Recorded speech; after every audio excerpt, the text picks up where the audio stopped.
Asia, Thailand's political army, where power lies. Coups are such an old-fashioned way of running things. Autumn in Thailand is coup season. 3 years ago, the Prime Minister at the time, Thaksin Shinawatra, flew to New York for the United Nations General Assembly, as rumours circulated in Bangkok of a plot against him. His army chief denied them. On September the 19th, 2006, he seized power.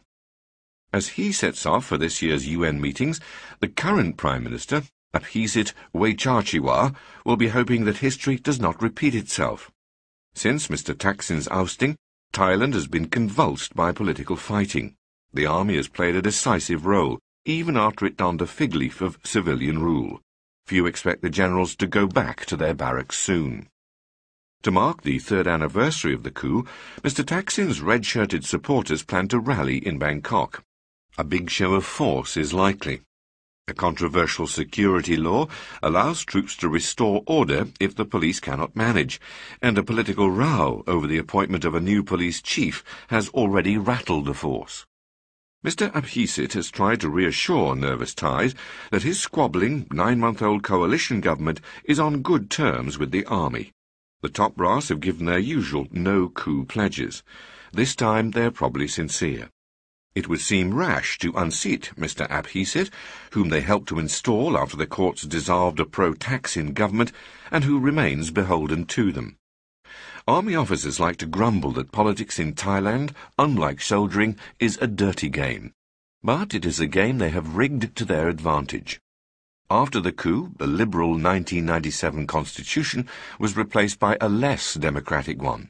They have secured a bigger budget allocation, allowing them to give friendly politicians a hand, and a tough new Internal Security Act was passed with minimal oversight. This proved handy after Mr. Thaksin's allies won an election in December 2007 and an inept military government was disbanded.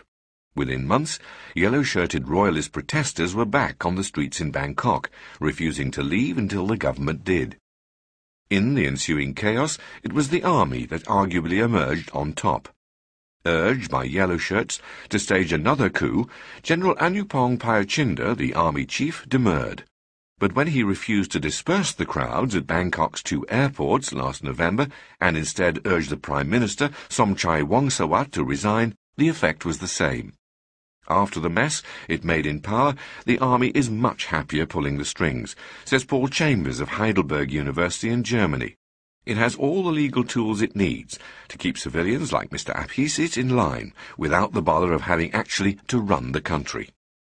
Of course, General Anupong's reluctance to seize power need not preclude others from trying. Many of the 18 coups since 1932 have turned on factional rivalry within the top military ranks during the autumn shuffle of commands. But General Anupong has promoted his followers and penalized officers suspected of Thaksinite loyalties. He is due to retire next year as head of the army, the most important branch of the armed forces. His anointed successor is his deputy, General Prayuth Chan-o-cha, who is young enough to serve until 2014. He is reckoned to be even more conservative than his mentor and even readier to crack heads to defend national security and the revered monarchy. General Prayuth is likely to play a crucial role during the much-feared succession to the King Bhumipol Aduladej, who is 81.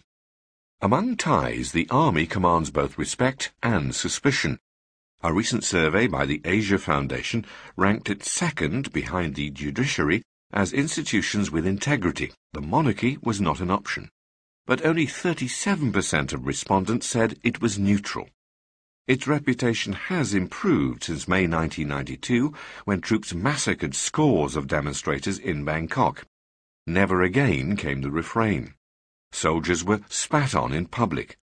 But successive civilian governments failed to overhaul the 300,000-strong armed forces. They still have several hundred active generals, many without even a desk. The tally of 36 4-star officers is just behind America's 41, but America's army is 4 times larger and at war.